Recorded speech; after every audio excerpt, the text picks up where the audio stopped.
हमारे साथ पूर्व आईपीएस अमिताभ दास जी है। सर, मोदी सरकार महिला आरक्षण बिल ला रहे हैं, क्या कहिएगा?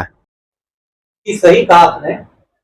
और दर्शकों को बता दूं पूरा मामला शुरू से। ये 16, 17 और 18 तीन दिन संसद का विशेष सत्र बुलाया गया है और इसमें 2-3 बड़े बड़े काम किए जाएंगे। तो पहला तो है कि नारी शक्ति वंदन अधिनियम, वो मतलब आप कहिए संविधान संशोधन संख्या 121 वो पेश किया गया। देखिए, ये ऐसे पास हुआ था 2023 में, है ना, लेकिन ऐसे लागू नहीं हुआ था। और उसमें इस चीज की व्यवस्था है कि संसद और विधानमंडलों में 33% की जो सीटें हैं, 33% वो महिलाओं के लिए आरक्षित की जाए। अब सरकार अभी हड़बड़ी में इसलिए है, जिसकी वजह से विशेष सत्र बुलाया गया है। सरकार का कहना है कि हम 2029 में जो लोकसभा चुनाव होंगे 3 बरस बाद, उसमें ही हम लोग इसको लागू कर देंगे। अच्छा, अब इसमें देखिए विवाद किस बात पर है। विवाद 2 बिंदुओं पर है। एक तो सरकार का कहना है कि हम 2011 की जनगणना के आधार पर लाएंगे, और विपक्ष का कहना है कि 2011 तो आपका जनगणना ही 15 साल पुराना हो गया, आप 27 तक रुक जाइए, अगले साल जो जनगणना होने वाली है आप उसका आंकड़ा देख लीजिए, उसके बाद कीजिए कि हड़बड़ी आपको क्या है। तो विवाद का पहला बिंदु तो ये है। दूसरा बिंदु क्या है कि कई पार्टियां जैसे राष्ट्रीय जनता दल वगैरह है, वो कहती है कि महिलाओं का जो आरक्षण का बिल है उसमें आरक्षण के तहत आरक्षण होना चाहिए, कोटा ग्रीन कोटा। मतलब उनका कहना है कि एक ठीक है, महिला एक कमजोर वर्ग है, हमने मान लिया, लेकिन एक ब्राह्मण महिला और एक दलित महिला को एक ही बराबर नहीं रखा जा सकता, क्योंकि दोनों का सामाजिक परिवेश अलग अलग है ना। एक दलित महिला हो सकता है ज्यादा जुर्म की शिकार होती हो एक ब्राह्मण महिला की तुलना में। तो राष्ट्रीय जनता दल और ऐसे कई पार्टियों का मानना है कि महिलाओं के लिए आप आरक्षण लाइए 35%, लेकिन उस आरक्षण के अंदर भी जो दलित है या पिछड़ी जातियों की महिलाएं हैं उनके लिए अलग आरक्षण की व्यवस्था हो।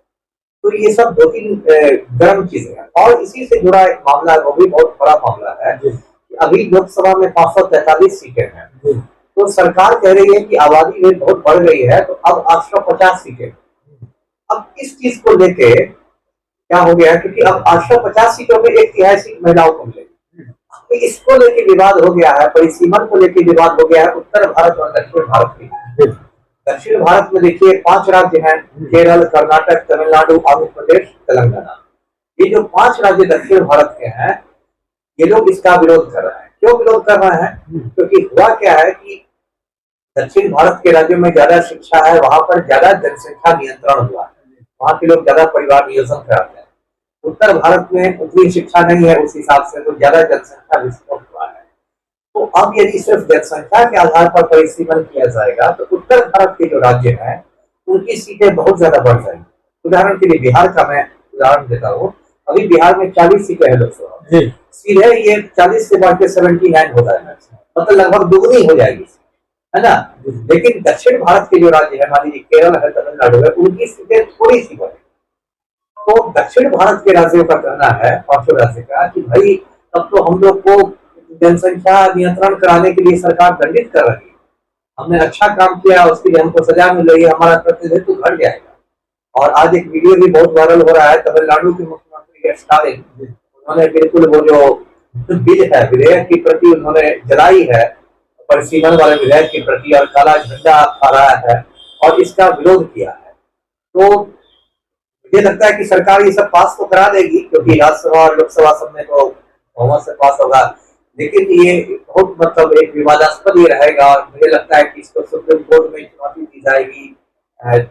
बहुत जगह दक्षिण भारत में बहुत हो सकता है बड़ा आंदोलन हो जाए। तो मुझे लगता है, जो मेरी समझ है, कि इसमें सरकार को 2027 की जनगणना का वेट करना चाहिए, अभी हड़बड़ाना नहीं चाहिए। देखिए भारत सरकार महिला आरक्षण बिल ला रहे हैं, इसी मूल हम लोग बात करने के लिए हमारे साथ पूर्व आईपीएस अमिताभ दास जी से। वीडियो कैसा लगा अपना कमेंट कीजिए। वीडियो का